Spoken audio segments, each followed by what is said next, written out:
Hello, it is Ryan, and I was on a flight the other day playing one of my favorite social spin slot games on ChumbaCasino.com. I looked over at the person sitting next to me, and you know what they were doing?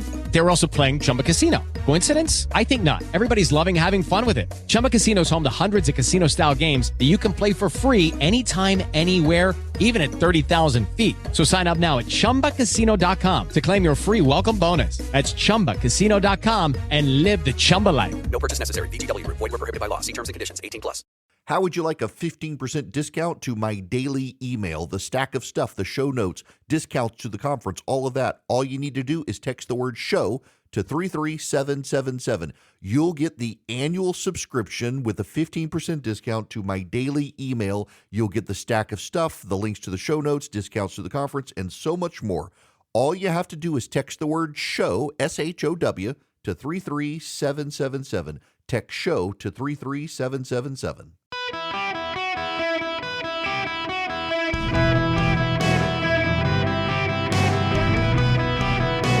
Welcome to the Eric Erickson Show podcast, Hour 3. Greetings, conversationalists. It is Eric Erickson here. It is an open line Tuesday because I'm stepping out for Christmas after this. 877-973-7425 is the number. Programming note for you, I will be back on Christmas Day. Me and actually pre-recorded interviews with a number of pastors. I don't have a guest host on Christmas or Call Scooter for that matter, so I put the show together for you guys, and I interviewed for the first time my current pastor. I have never wanted to interview my pastor, not because I didn't think he had something interesting to say. I didn't want him to be exposed as my pastor because he'd get hate mail.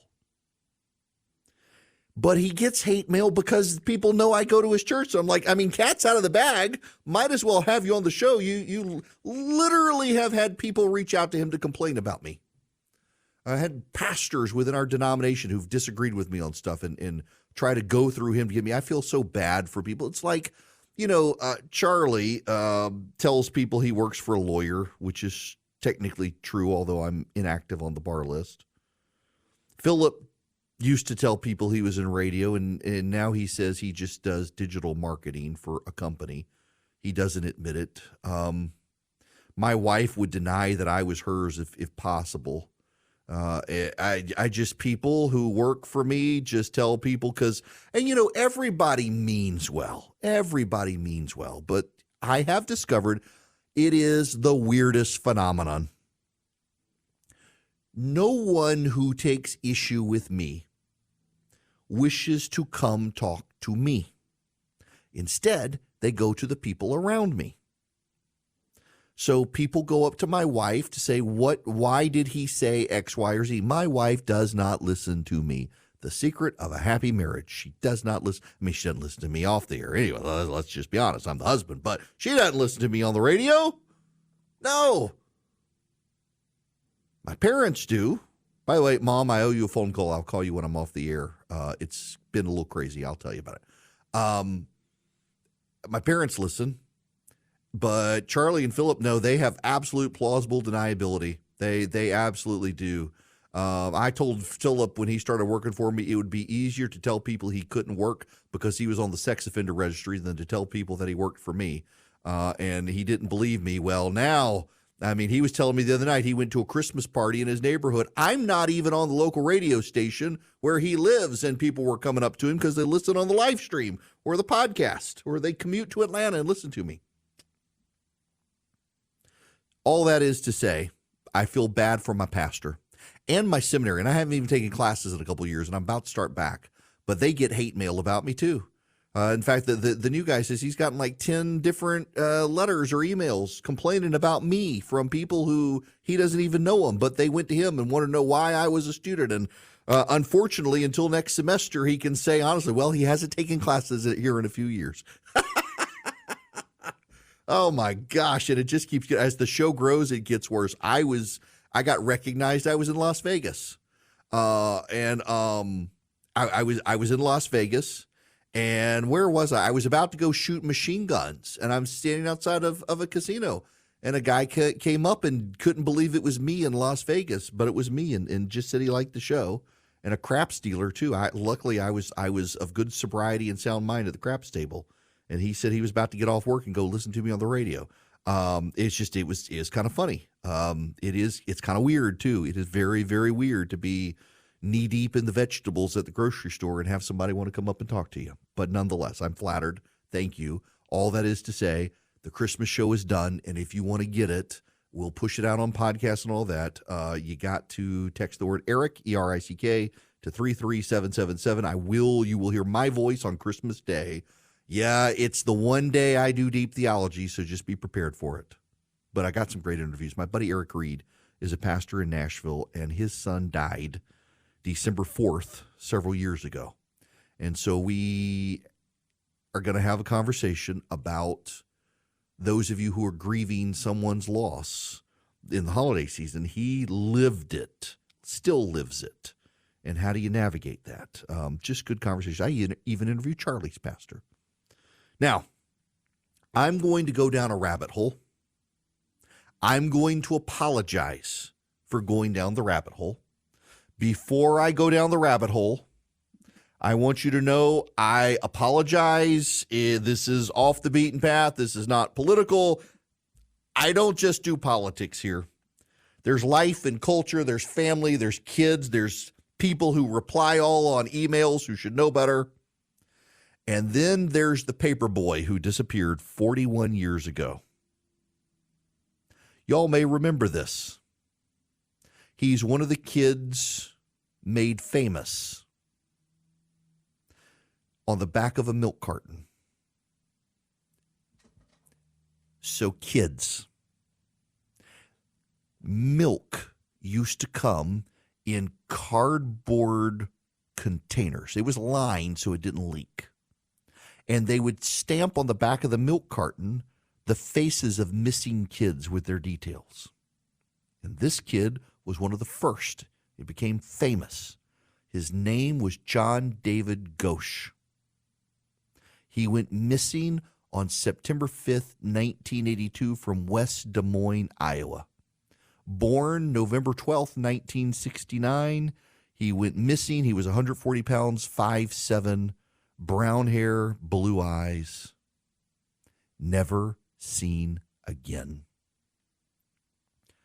He's been missing for 41 years. CNN has the story. I vaguely remember. Now, I was real little when this happened, but I remember having heard the story. He was out on his paper route. A man came up to him. Neighbors saw the man come up to him. He was in a particular car. Came up to him, seemed to ask him a question, and drove away. And then someone else, younger person, came up to him and disappeared. And then the kid was gone. Nobody knew where he was. His father wound up delivering all the papers. The family knew he was missing because the neighbors started calling, asking, where's Johnny? Haven't gotten my newspaper. So the dad went out looking for him and found his red flyer wagon filled with newspapers. Johnny was nowhere to be seen, wasn't sure what was going on, but delivered the papers, and only then realized Johnny's gone. 41 years later, Johnny is still gone. Presumed dead, except his mother, who is in her 80s now, says that Johnny showed up about 15 years ago. Told her he was okay. Had been involved in some very bad stuff, and for her safety and his, needed to go away, but wanted her to know he was okay. People started showing up, telling her they had learned yoga breathing techniques from Johnny because she was a yoga instructor and could describe him. He had a birthmark on his chest that looked just like the shape of South America. Had some other distinguishing characteristics that had been left out of all the news coverage of him. People said they'd seen him. A man who was in prison was recorded by an investigator saying he was the kid who talked to Johnny Ghosh and helped shove him into the car where the two bad men in the car chloroformed him. and carried him away. Now, this is where it gets a little weird. The man, who at the time was a slightly older boy, says that Johnny Ghosh was kidnapped and taken to Nebraska. Paul Bonacci, when he was 23 years old, had suffered a miserable childhood full of sexual abuse and horrors. Once told a psychiatrist his first stepdad had chopped up toys with an axe. Bonacci says he met a boy named Mike in Omaha. Bonacci told him about some of the abuse he suffered. Mike was interested, introduced him to a man named Emilio, who produced child porn, according to Bonacci. It was 1982, and Bonacci was 15 years old, and just before Labor Day weekend, Mike and Emilio invited Bonacci on a trip with them to Iowa. Bonacci's recounted the same story repeatedly and gets a whole lot of details about Johnny Gosh Wright. That he helped kidnap Gosh. He tried to back out till they put a gun to his head, threatened to kill him. And he helped kidnap Johnny Gosh. And then when they got back to Nebraska, performed sex acts on his fellow minor with an adult and filmed them for sale. And ultimately, someone named the Colonel showed up and carried the boys away. And the boys were placed into a human trafficking ring where the boys were used to blackmail public officials and famous people. And that both are alive, and Gosh eventually escaped, made contact with his mother, and is living somewhere in the United States under an assumed name and now has a family and lives in fear of being discovered by the sex trafficking ring.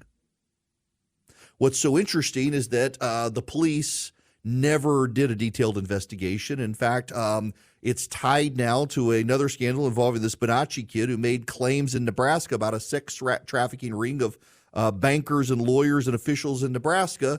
And all of it was ruled to be a bunch of hooey and BS. But upon further investigation, members of the state legislature have enough proof to believe that the guy was telling the truth, that there was some powerful group of people engaged in human trafficking. And that maybe it's tied together. Noreen Gosh divorced her husband. She remarried and says one day Johnny showed up with another man and seemed very nervous to be there, was guarded in the information he would give her. He said for her own protection. Y'all, this is a wild ride at CNN. I mentioned this because of this new story today. Over 170 of Jeffrey Epstein's high-profile associates will be named in court documents set to be unsealed at the beginning of 2024. Dozens of Epstein's high-profile associates are in for a New Year surprise as they'll be named in court documents. The pedophiles' powerful friends are set to be exposed as part of a vast unsealing that a judge ordered on Monday to take place in 14 days. This release date will be January 1st, but that's a holiday, so it'll be the next day. Some 177 people will be identified across hundreds of files, which will shed new light on the late financier's sex trafficking operation and his network of influence. And then there is this from the Daily Beast. 28 alleged customers of a high-end brothel network in Massachusetts and Virginia that required prospective clients to provide an email, work details, and a reference before booking an appointment, face being unmasked after complaints against them were submitted to the Cambridge District Court. Although currently incognito, the Johns could be named. Acting U.S. Attorney Joshua Levy says if a court hearing sniffs out probable cause. Levy added that the brothel's little black book read like a who's who of professional classes: doctors, lawyers, military officials, professors, and tech tycoons. Pick a profession, they're probably represented in this case. Three men, Jinming Lee, Han Lee, and James Lee, were charged in November with a conspiracy to coerce and entice travel to engage in illegal sex activity. They were running a human trafficking ring.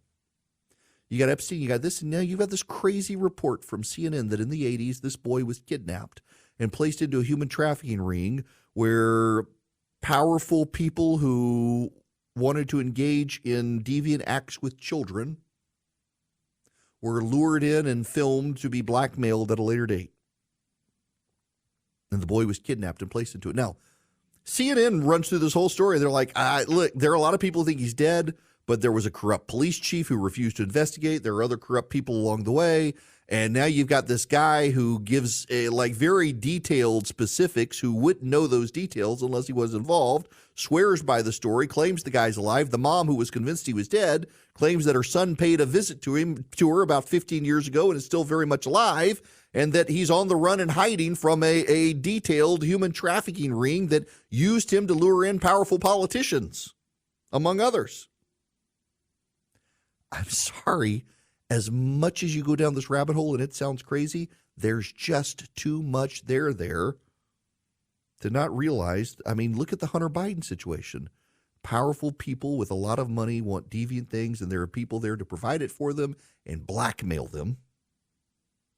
And if they can kidnap Asian girls and Eastern European girls into human trafficking rings, why can't they kidnap an American kid in 1982? It is a wild, deviant thing, and all I will say, I'll leave it here. I've gone on too long on this.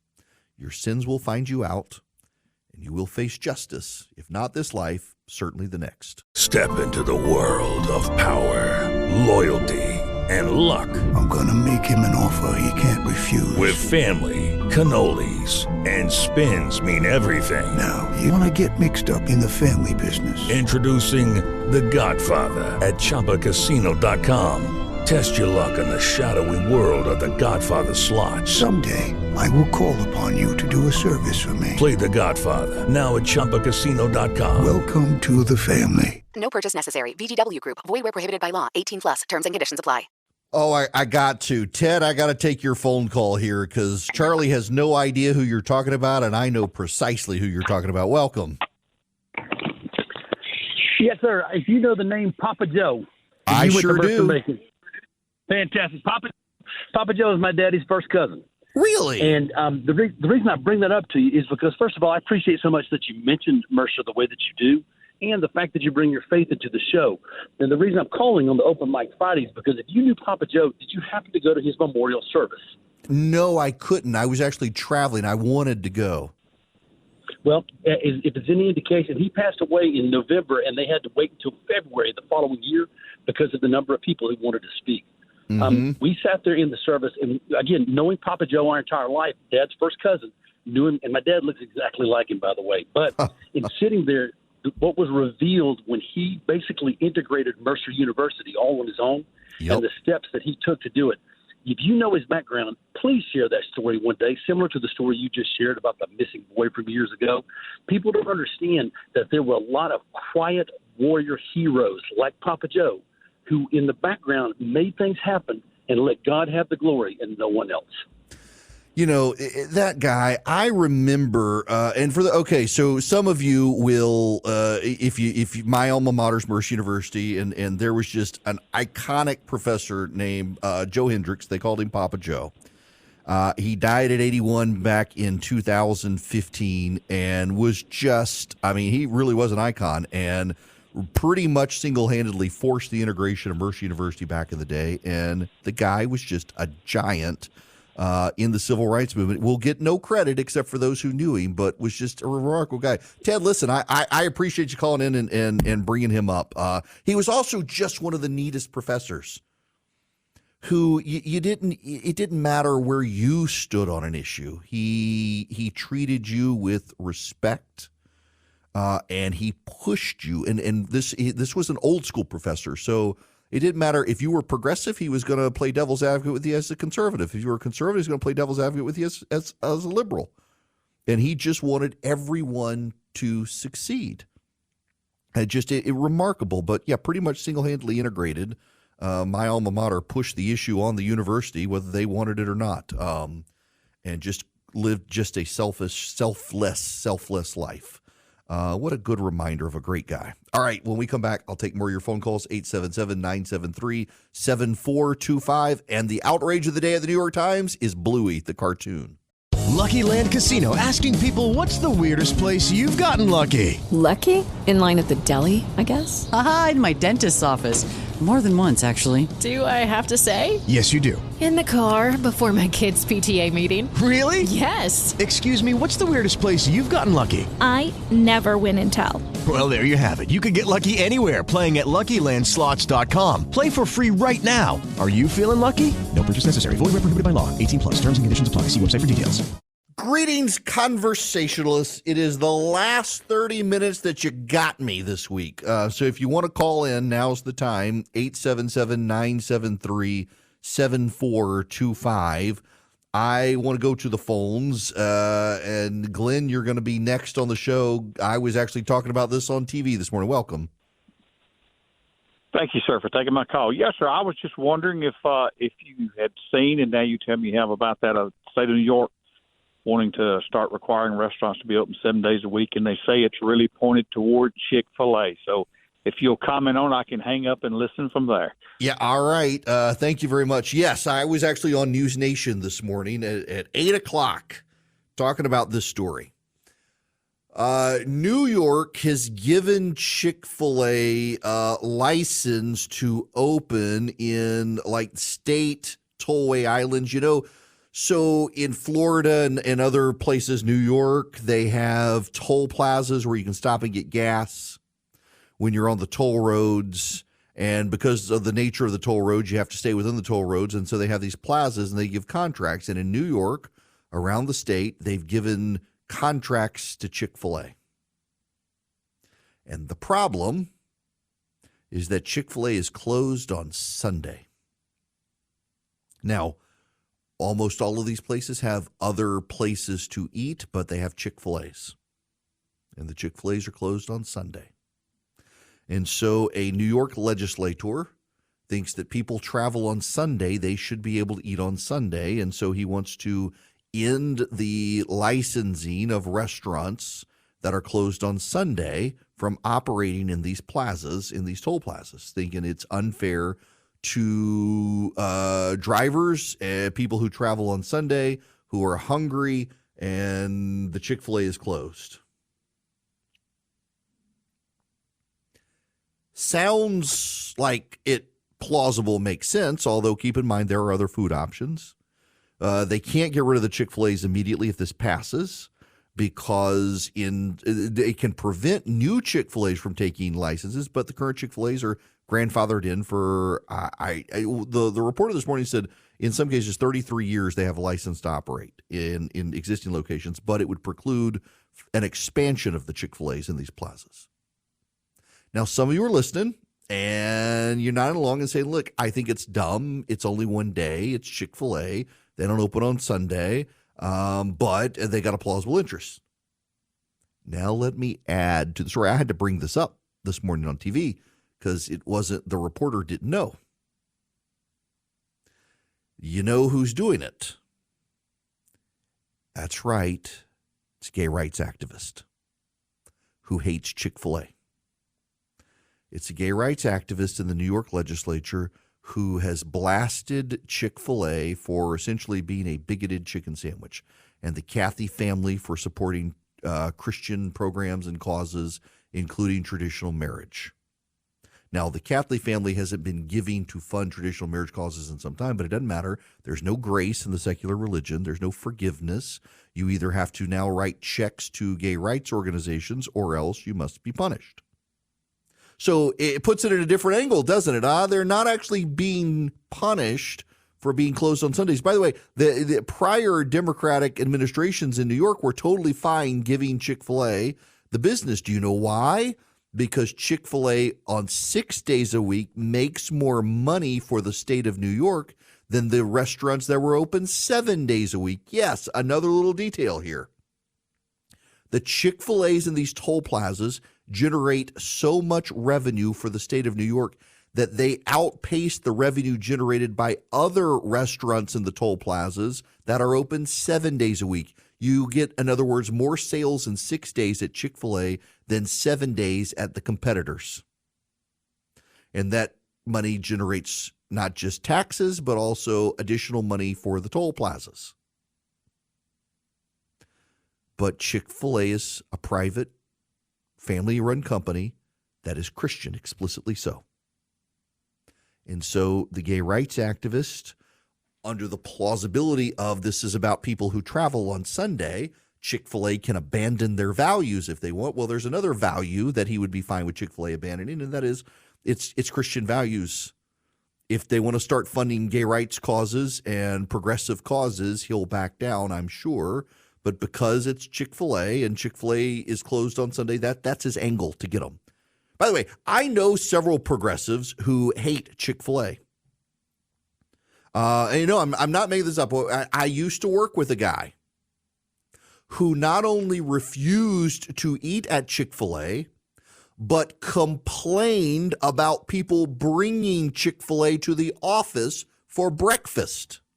He literally complained because people at the office, management, would bring Chick-fil-A to the office for people. They'd bring chicken biscuits to the office, and he's gay, and he found it offensive and complained to HR that people would bring Chick-fil-A to the office. No, I'm not making that up. It was absolutely insane. And good on HR for saying, I mean, if people want to bring Chick-fil-A, we're not going to stop them from bringing Chick-fil-A. But there are some people so militant. I mean, it's no different from the people who, I mean, they won't shop at Target because from the right because Target offends their sensibilities. If you don't want to do it, that's fine. But to target a whole business for punishment because you don't like the values of the company, and that's what this is really about. And the guy, from a legal standpoint, has been building his case that this is about business on Sundays.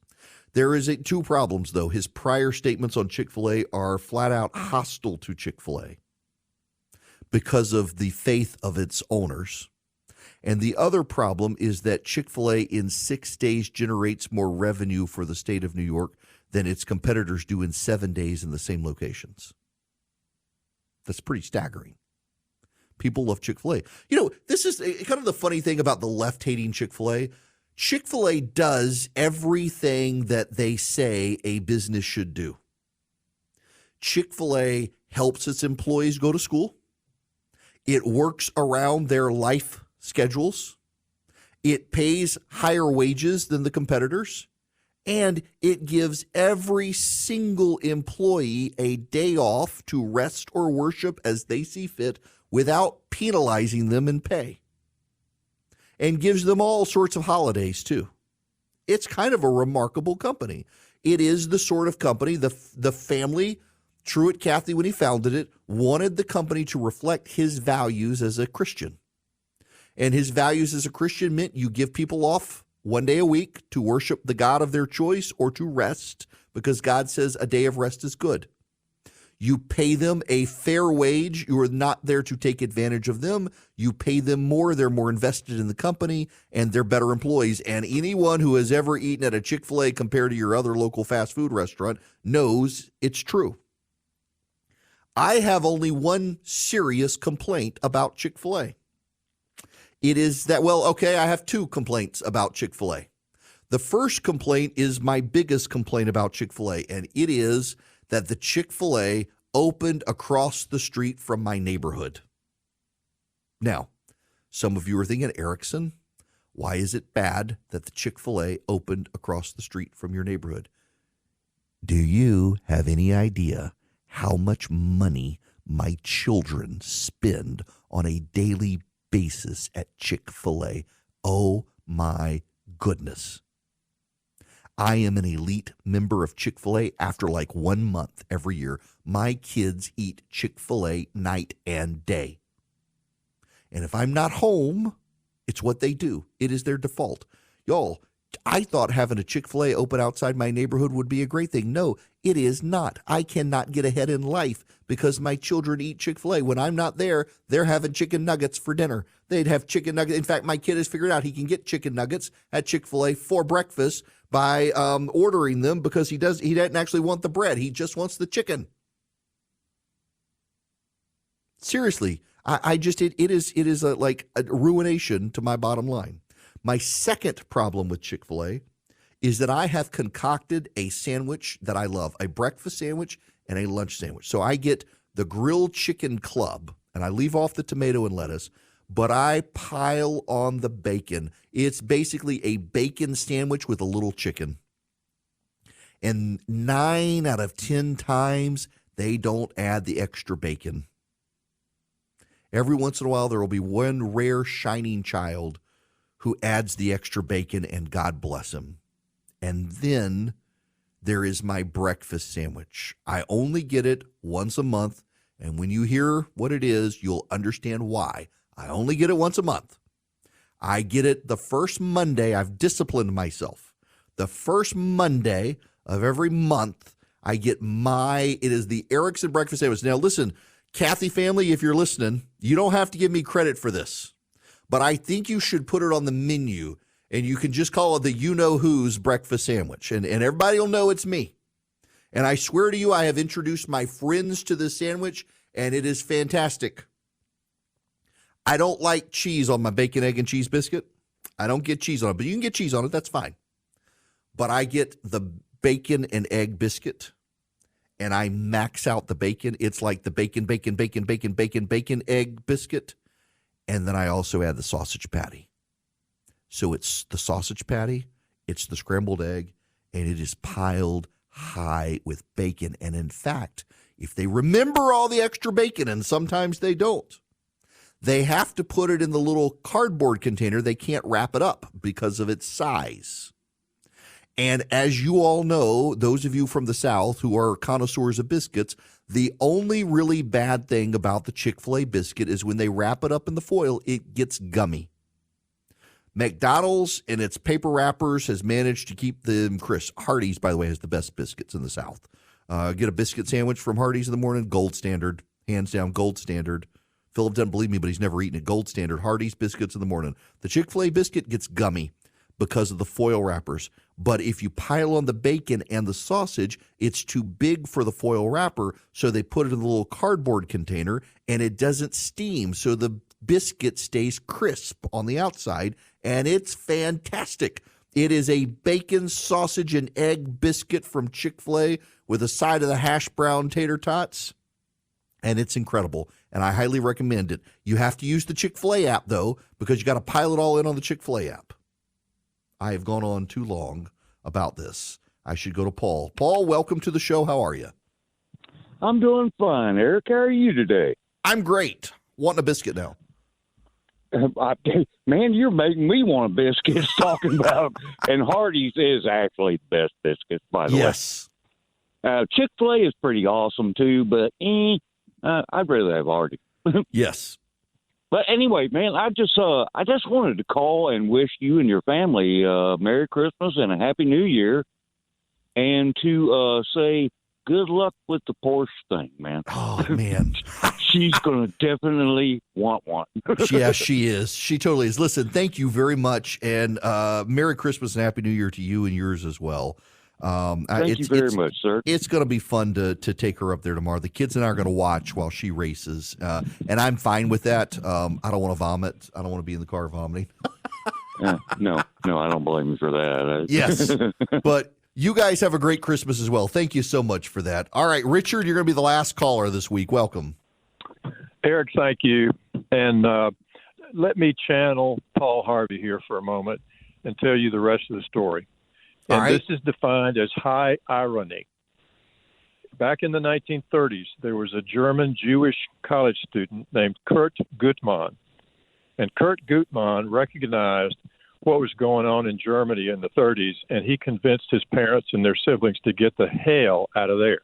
Mm-hmm. And they eventually wound up in the United States. Now, Kurt's daughter, Amy, became the first person in that family to graduate from college. She graduated from Harvard. Fast forward, Amy Gutmann was the longest-serving president of the University of Pennsylvania for 18 years. During her tenure there, she had a Shoah exhibit that she had displayed at the University of Pennsylvania.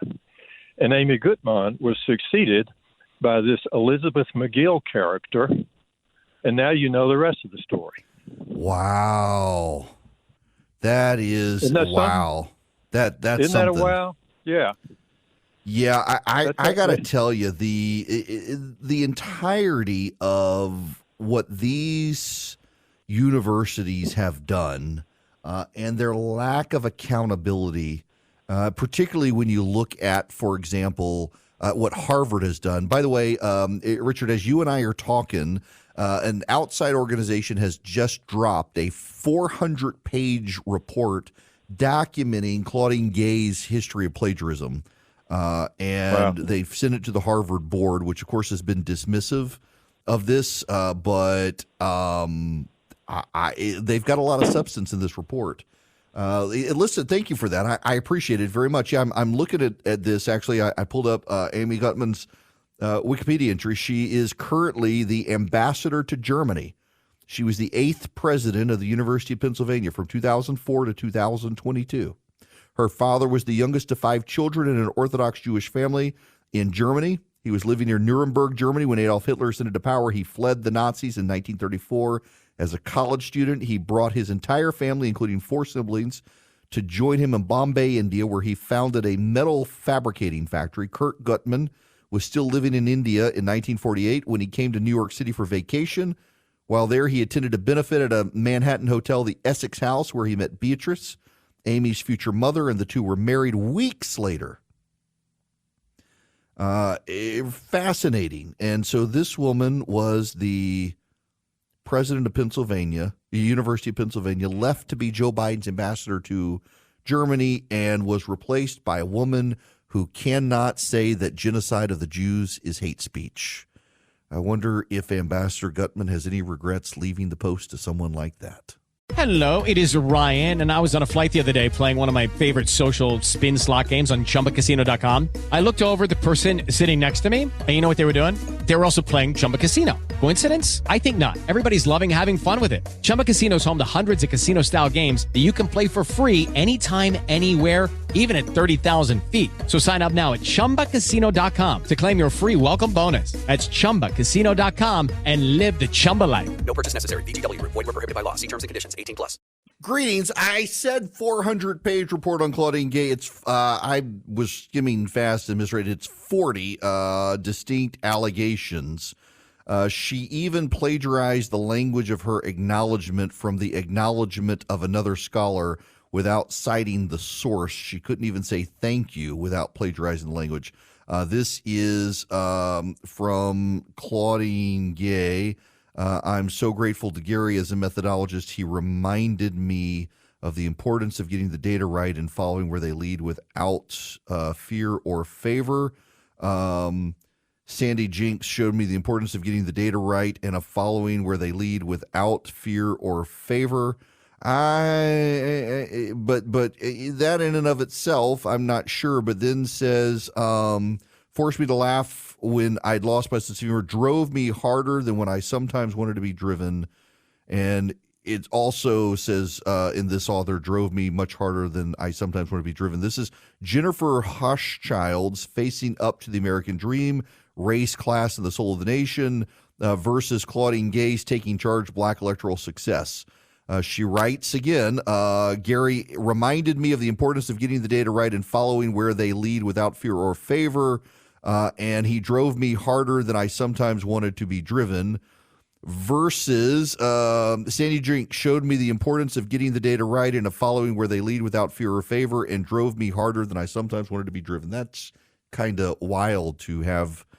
If it was like just one of those throw off lines, that's fine. But you've got 2 paragraphs of similarity and word for word phrasing in some cases is kind of remarkable, actually. Time and time again, she did these things. No original thought. By the way, there's a report out today that Claudine Gay has, since she became Harvard president, dramatically imposed her will on DEI practices in every single department at that university. I mean, the moral of the story here is do not hire people who go to Harvard starting yesterday because they're not getting an education. They're becoming indoctrinated little anti-Semites, it seems, thanks to Claudine Gay and what she's done at that place. All right, I'm going to step out for a few days. You guys have a great Christmas. I'll be back here on Christmas Day with you. Hey guys, it is Ryan. I'm not sure if you know this about me, but I'm a bit of a fun fanatic when I can. I like to work, but I like fun too. It's a thing. And now the truth is out there. I can tell you about my favorite place to have fun. Chumba Casino. They have hundreds of social casino style games to choose from with new games released each week. You can play for free anytime, anywhere. And each day brings a new chance to collect daily bonuses. So join me in the fun. Sign up now at ChumbaCasino.com. No purchase necessary. VGW Group. Void where prohibited by law. See terms and conditions. 18+.